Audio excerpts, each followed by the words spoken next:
so when I wrote my first book, of course, I spoke about this. I called these ladies the angels that you can see.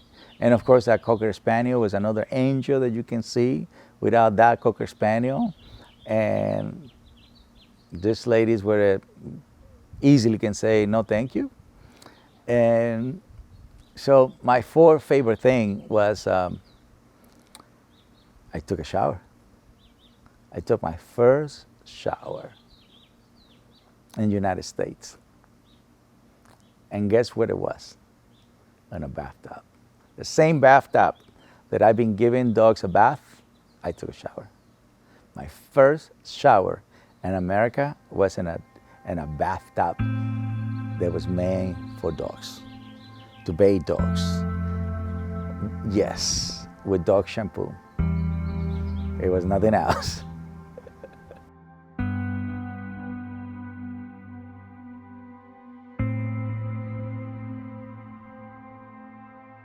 In that place, in grooming salon, it was this Cocker Spaniel in the back, and after the ladies tried to speak to me, with me, and they pointed in the back, they showed the back, and they went and grabbed the dog, and the dog wanted to bite them, but I saw clearly what they were doing wrong, right?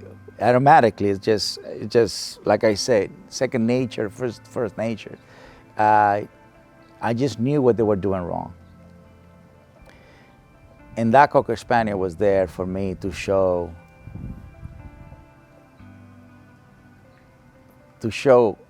why I came to America. So they brought me in the back, talk about trust. These people never met me. And like I say, I'm dirty because I haven't took a shower. And this is already about 3 weeks in the United States, around 3 weeks. So I'm 3 weeks without taking a shower. And I go in the back, I grab the Cocker Spaniel under the chin,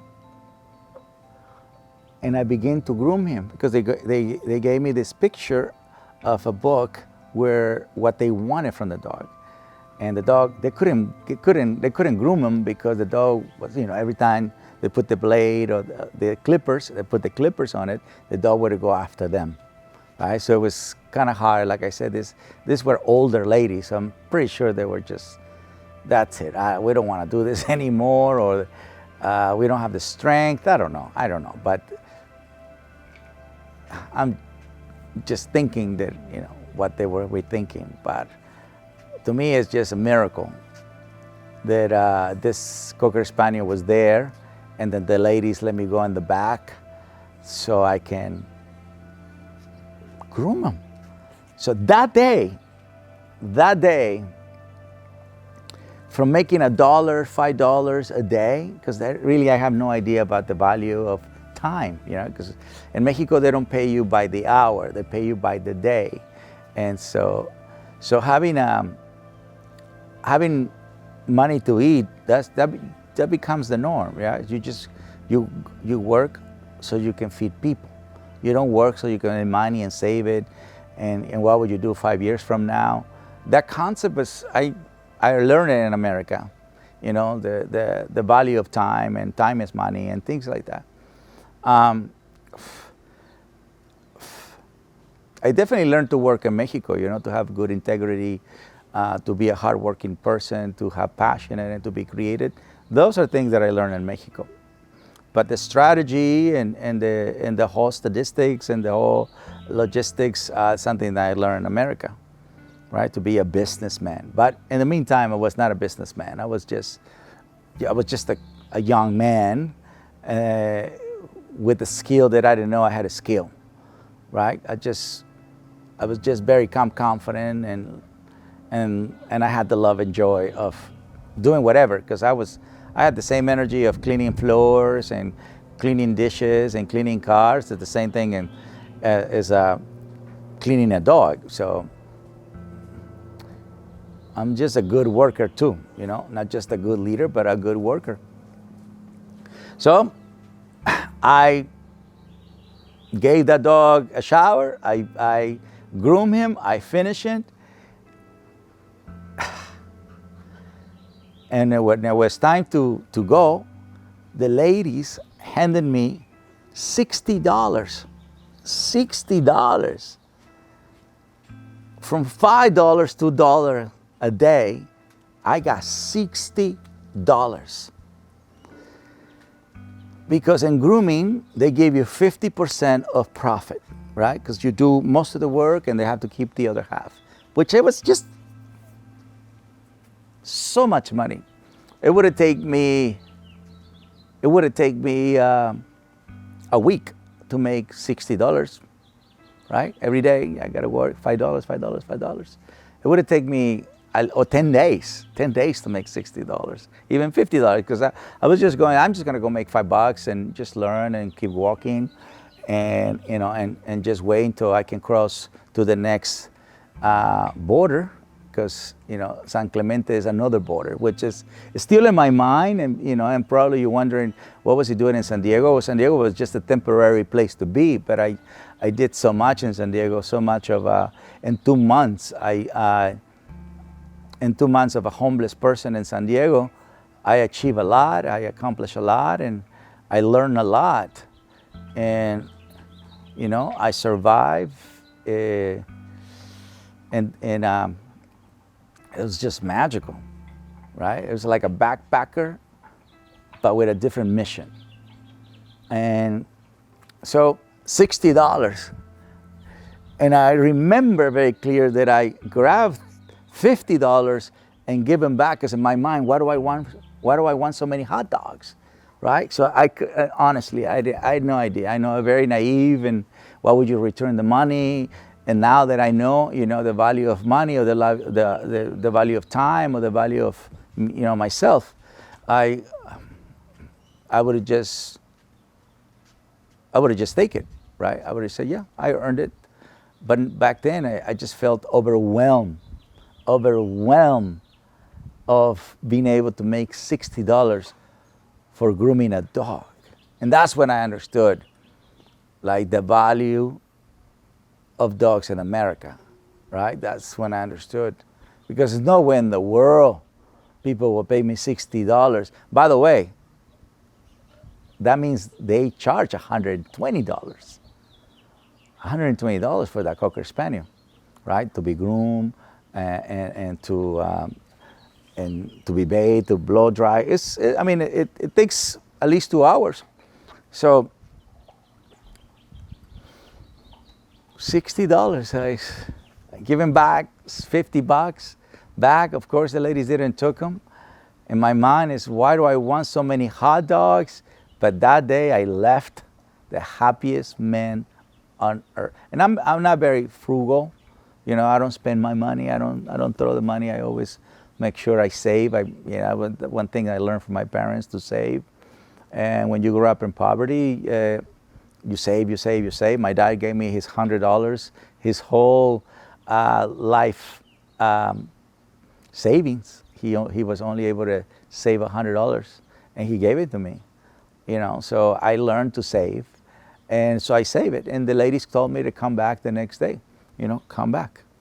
And so I came back, and I saw that the grooming place was not, you know, well taken care.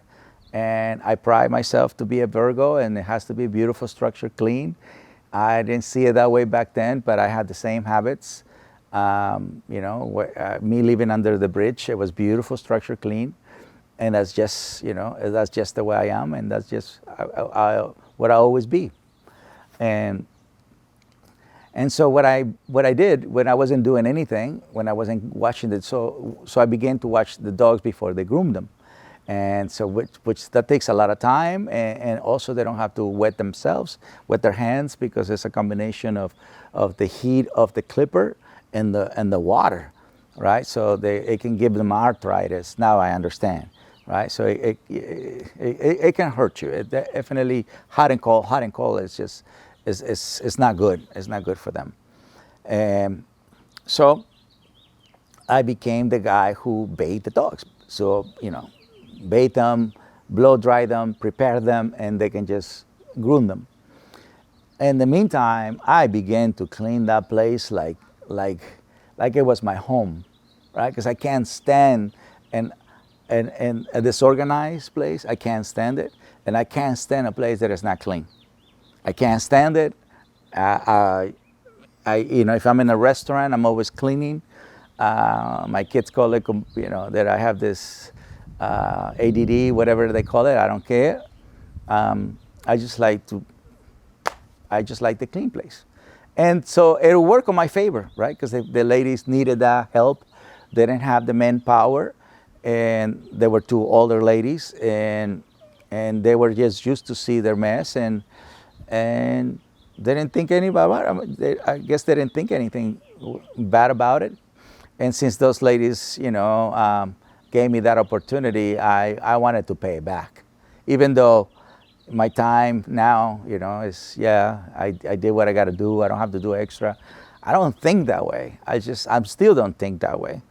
I still don't think that way. I think gratitude is extremely important, and that was my way to. Right now, I have this happy tears in my eyes because I'm still very grateful for those ladies. I am very grateful, And so this is my third favorite thing. I would say four because there was another thing. So the ladies find out that I was homeless. And they gave me the keys of the place so I can sleep in, right? And I can sleep in and get out if I needed to get out. So I can sleep under a roof. And I cleaned the place, so the place was clean. And it's not like I needed like a fancy place, as they had it was just a grooming place, nothing fancy. So again, another reason that I was very grateful to these ladies, they didn't have to do it, but they did. So when I wrote my first book, of course, I spoke about this. I called these ladies the angels that you can see. And of course, that Cocker Spaniel was another angel that you can see. Without that Cocker Spaniel, and these ladies were easily can say no, thank you. And so my fourth favorite thing was I took a shower. I took my first shower in the United States. And guess what it was? In a bathtub. The same bathtub that I've been giving dogs a bath, I took a shower. My first shower in America was in a bathtub that was made for dogs, to bathe dogs. Yes, with dog shampoo. It was nothing else. It was nothing else. It felt good. I feel like a kid, It's the hose and just, you go like this and you're giving yourself a bath. And that was my first shower. My first shower in America was in a dog bathtub. And right now, me remembering this, it makes me very happy. It makes me very happy. What I gotta do, what I needed to do, first of all, I needed to stay dirty for a long period of time. It's not easy, but I did it, right? And second, I have to give myself a bath in a dog bathtub. The struggles are really beautiful. The struggles are really nice. They're really built an incredible character. It humbles you. It shows you how resourceful you are and how tolerant you are, how patient you are, and the level of faith that there is required just to survive in the streets of America, which is completely different. It's nothing close to the border of Sinaloa, it's completely different. So it was more like a piece of cake. Like I said, that's why I say it feels more like a backpacker. Now that I understand there is a culture of backpacking, people who just walk and just backpack. My brother just went to Spain to walk on the beautiful road, and that's all he did. You know, sit down under a tree, lay down. You can take sleep. You go to a hostel and sleep there. You know, but I did that. I did that as a way of survival, right? As a way of existing, as a way of moving into the world, and that was what I needed to go through, you know. So took the first shower, feel really good, feel like $1 million, more now like $1 billion. You know, you don't say a million anymore, you say $1 billion, and so from that point on, I work. I didn't went back to the car wash. I didn't went back to the Sizzler. I just stayed with the ladies. So the goal was always Los Angeles, right? And like I said, I made friends in the streets, and the goal was to pass San Clemente. San Clemente was the next border, and the only way you can cross San Clemente is in a car or on a bus. You can't walk it, right? It's nowhere in the world. You will be able to walk it. The beach is on the other side of San Clemente, and then it's the freeway, and then it's the mountains. So you got the mountains, the freeway, and the beach, and it's perfectly guarded, right? So it's perfectly protected. So there's no way in the world I was going to be able to cross it unless I take a bus. But for that, I needed to find out when the immigration was not stopping buses, right? So then you learn the streets. You become street smart, and you learn the streets. And so every day, I will check with the guys in the streets that's what they do. They cross people. They keep crossing people. And one day, one of the guys came and told me, Cesar, they're not stopping right now. They're not stopping in San Clemente right now. So that day, I went back and gave the keys back to the ladies. By then, I made $1,000. Before that day, of course, not knowing that the due date was coming, I went to a place called Miller Outpost because I always wanted to buy original Levi's jeans, the 101, the one they were. I will buy pre-wash now, okay? Just because they're just it was just bad. So I went and bought my first Levi's, which I definitely regretted, but I was very proud because they're harsh, and I didn't know anything about the pre-wash thing. I bought a shirt, I bought shoes. And my friend comes, this person that I know, I can't say as my friend, but I appreciate him very much because he came and told me, hey, Cesar, they're not stopping at the border right now. And so I went to the Greyhound station, bought my ticket, $1,000 in my pocket, and pray the whole way. It's not far, okay? So you go from San Diego to San Clemente, it's not far. It's 20, 30 minutes. It feels an eternity. I felt a lot more fearful that they were going to stop and send me back. And that would be devastating, right? I would be absolutely devastated to survive for 2 months and then to be stopped because I just trusted my friend. I just trusted him, right? I just trusted that he was telling me the truth. They were not stopping in San Clemente. They were not stopping in the border, and they didn't. Obviously, they didn't stop at the border. I paid my ticket. Greyhound,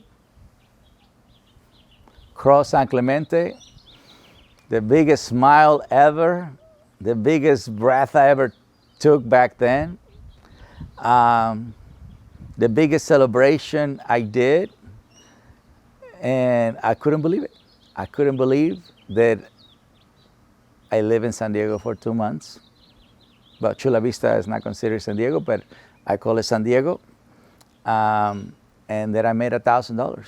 And then I took a shower in a dog bathtub. That I learned a sentence, do you have application for work? That I survived with $1 a day with hot dogs. And I invested on a big gulp.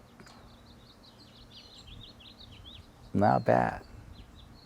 If you enjoyed the video, make sure you like, subscribe, and comment, and join me on my mission of better humans, better planet.